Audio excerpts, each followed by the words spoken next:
Yung uraro. Freshly Ibang made shape yung. to, no? Ng uraro. Freshly made uraro. Ang alam ko uraro, na nabibili sa Batangas Square. Parang puto seco lang yun. Asa, Laguna pa rin ba to? San Pablo, yes. San Pablo. Bibing maliit. Bibing kang maliit. Ay, ang cute! Yung bibingka. Ang liit. Cute. Andres Bonifacio. Monumento ni Andres Bonifacio dito sa San Pablo. Sampaloc Lake. Ayan o. Sampaloc Lake.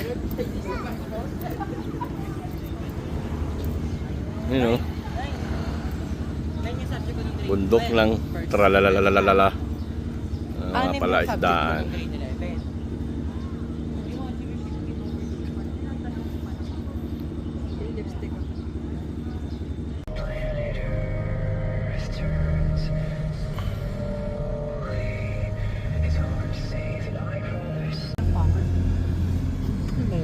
Ang Pablo Doctors.